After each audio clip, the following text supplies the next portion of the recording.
our next guest, Matt Downey. Come on up. Thank you very much for joining. How are you? Who got the mic? I've got the mic. Thank you. Yeah, I'm very well, thank you. How are you? Good, I'm fine. Similar question again. Sure. What drew you to Bookham local area?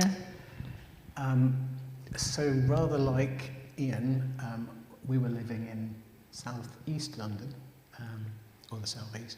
So I'm married to Lauren, and we had Ethan at that point, who was 6 weeks old, and we decided we didn't want to live in a built-up area. So, because I grew up kind of like, not leafy Surrey, but leafy Berkshire. So that's why we moved here. I actually had friends living on the high street at the time. And our son Adam was born here as well, and by then we'd moved to Effingham. And we've been there for 22 years now. Gosh, we all like to stick around, don't we? We love it here, don't we? Oh, it's fantastic. So in terms of what your role is or what you do, tell us a bit about that and sort of how you see God in your workplace.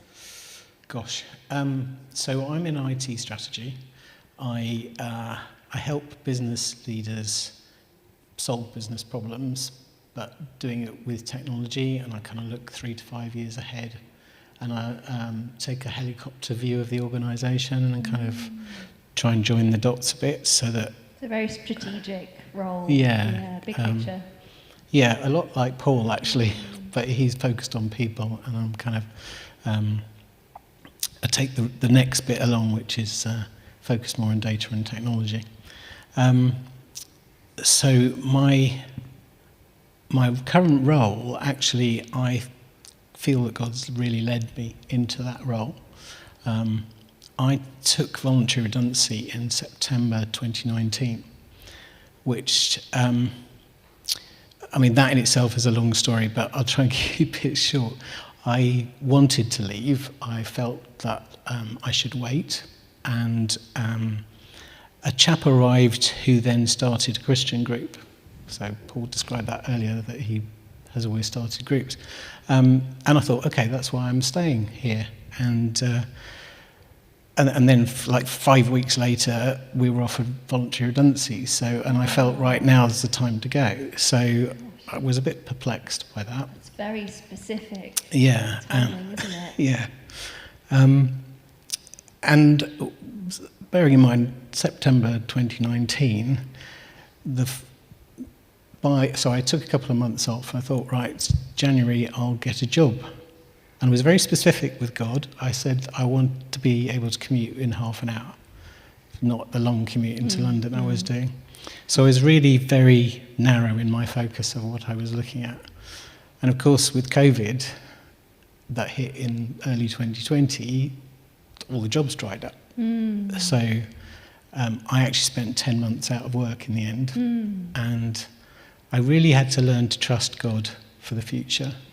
And in the end, I had to say, do you know what, God, I'll go wherever you send me because I need a job. And he blessed me with a job in Potter's Bar. And I nearly didn't take that because it was in Potter's Bar. It's not half an hour, is it? Not half an hour. And my wife said, well, why don't you see if they let you work from home, which they have done. In fact, everybody's been working from home, obviously. But yeah, I mean, it's just amazing. And I think God's got a sense of humour, because I said half an hour, and actually all I have to do at the moment is walk upstairs and I'm in my office. That's the shortest commute you could possibly have. And in terms of the group at your work, did that really take off straight away, or was it quite slow, or what was it actually sort of like? So, because of that 5 weeks where we had the group at the other place, I thought, when I start, I will look for a group and see if there is one. And there wasn't. But God kept putting Christians in front of me. Christians, as in colleagues at work who were Christian? Christian colleagues. Yeah. And, you know, like, you don't tend to ask people if they're Christian. It was just somehow it came up in conversation. Wow. Or somebody would have a verse on their screensaver or something like that you'd see in a meeting. So it's just that. It was like probably about half a dozen people I met in the first few weeks. Yeah. And it became fairly obvious to me that actually I was the one who needed to start the group. Yeah. They were all much better qualified than me. I mean, there was somebody there who'd been planting churches. Oh, gosh. Somebody worked at HTB previously. All these people who could have done this and hadn't. So I kind of went, okay, God, assuming you'll do whatever needs doing, I'll facilitate. Why do you think having Christians around you in work is important? In terms of being deliberate about meeting up together and praying and spending time together? I think it's really important just to kind of bring God into your 9 to 5, because we spend so much time at work. And it just, I don't know what it is, it's just, I mean, we only meet for half an hour on a Wednesday lunchtime. But everybody seems to be really blessed just to kind of have that focus. It's like an oasis in the week, Oh, I love that description, yeah. Yeah.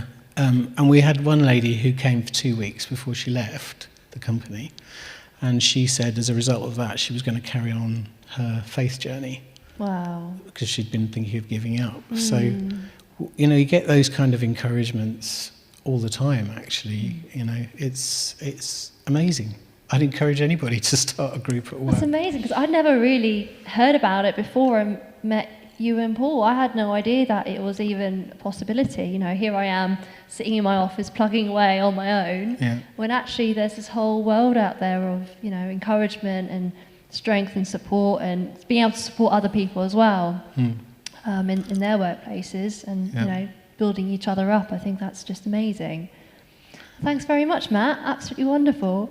I mean, obviously, Paul, you're doing this in your workplace as well, and you work in a very Christian setting. Have any of you experienced where you've worked in an environment which is a bit hostile, where you wish something like that had been there?